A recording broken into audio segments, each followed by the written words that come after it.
হাসন বিধানসভা তৃণমূল কংগ্রেসের প্রার্থী ফাইজুল হক ওরফে কাজল শেখ প্রতি বছরের মতো এবছরও পবিত্র ঈদ উপলক্ষে সাম্প্রদায়িক সম্প্রীতির বার্তা দিয়ে ঈদ উদযাপন করলেন। নিজের গ্রাম পাপুরিতে তিনি জাতি ধর্ম নির্বিশেষে সকল সম্প্রদায়ের মানুষকে নিয়ে মিলন উৎসবের আয়োজন করেন। এদিন সকাল থেকে গ্রামবাসীদের সামায় দুধ ও মিষ্টি খাওয়ানো হয় এবং দুপুরে মাংস ভাতের আয়োজন করা হবে বলে জানান তিনি। কাজল শেখ বলেন, মাননীয়া মমতা ব্যানার্জির আদর্শ ধর্ম যার যার উৎসব সবার, এই মেনেই এই উদ্যোগ নেওয়া হয়েছে। তিনি আরও অভিযোগ করেন, বহু পরিযায়ী শ্রমিক যারা কাজের জন্য চেন্নাইয়ে রয়েছেন তারা রেলের টিকিট না পাওয়ায় ঈদে বাড়ি ফিরতে পারেনি। এই সমস্যার জন্য তিনি বিজেপির বিরুদ্ধে চক্রান্তের অভিযোগ তোলেন। এদিনের অনুষ্ঠানে হিন্দু মুসলিম সকল সম্প্রদায়ের মানুষের উপস্থিতি লক্ষ্য করা যায় এবং সম্প্রীতির পরিবেশে ঈদ উদযাপন হয়।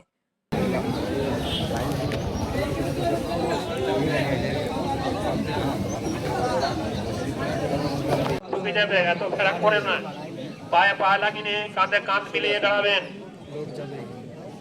ঈদুল ফিতরের নামাজের জামাত, ঈদুল ফিতরের নামাজ 7-5 তাকবীরের নামাজ আরম্ভ হচ্ছে।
আমাদের মাননীয় মুখ্যমন্ত্রী মাননীয় মমতা বন্দ্যোপাধ্যায় বঙ্গজননী বাংলার মা, তিনি সবসময়ের জন্য বলে থাকেন ধর্ম যার যার উৎসব সবার।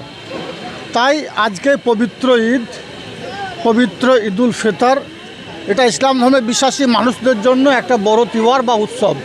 সেই উৎসবে আমাদের গ্রামে হিন্দু সম্প্রদায়ের যে মা বোন ভাইরা দাদারা কাকারা আছে তারা সকলে এসে সামিল হয়েছে। দেখতে পাচ্ছেন প্রত্যেক বছর এদের ন্যায় এবছরও আমার পরিবারের পক্ষ থেকে ওদেরকে এখন সামাই দুধ মিষ্টি খাওয়ানো হচ্ছে।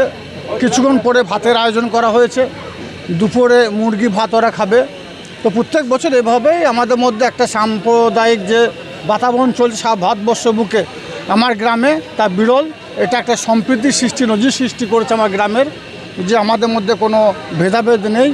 যখন দুর্গা পূজা হয় তখন দুর্গা পূজাতে আমরা যেমন সামিল হই, অনুরূপভাবে আমাদের যে ঈদ উদযাপিত হচ্ছে আজকে ঈদের দিনে হিন্দু ভাইয়েরা সামিল হয়েছে। কত পরিবার যোগ দেয় আজকে? প্রায় 500 কাছাকাছি পরিবার, তাদের পরিবারের সকল সদস্যরা আজকে আসবে। এখানে তারা খাওয়া দাওয়া সারাদিন করবে। এভাবেই আমরা ঈদের দিনটাকে উদযাপন করে থাকি আনন্দের সঙ্গে, উৎসাহের সঙ্গে। আজকে সারাদিন কেমন কাটাবে? সারাদিন আমাদের মধ্যে হিন্দু মুসলিমের মধ্যে একটা সাম্প্রদায়িক সম্প্রীতির যে বাতাবরণ, যে নজির, সেটা পাপুরি গ্রামেই দেখা যায়। এই ধরনের স্বভাবতই আমাদের মধ্যে একটা ভ্রাতৃত্ববোধ আছে। আমাদের মাননীয় মুখ্যমন্ত্রী মাননীয় মমতা বন্দ্যোপাধ্যায় এবং আমার দলের সেনাপতি অভিষেক বন্দ্যোপাধ্যায় এটাই আমাদের শিখিয়েছেন। সেভাবে আজকের দিনটা অতিবাহিত করব। তারপর দেখতে পাচ্ছেন গ্রামের পাশে একটা ঈদ উপলক্ষে মেলা বসে গেছে। হিন্দু মুসলিম সকল সম্প্রদায়ের মানুষ ওখানে যাবে, ছেলেমেয়েরা তাদের মতো করে খেলাধুলা করবে এবং আজকের দিনটা এভাবে আমরা উদযাপিত করব। দাদা, পরিযায়ী শ্রমিক যারা মুম্বাই, চেন্নাই আমাদের রাজ্য থেকে গিয়ে কাজ করে, তারা বলছে, আমাদের কাছে অভিযোগ করছে বিভিন্ন ফোনের মাধ্যমে যে তারা নাকি রিজার্ভেশনের টিকিট পায়নি এবং আসতে পারেনি। এর জন্য তারা বিষেধাজ্ঞা করছে কেন্দ্র সরকারের।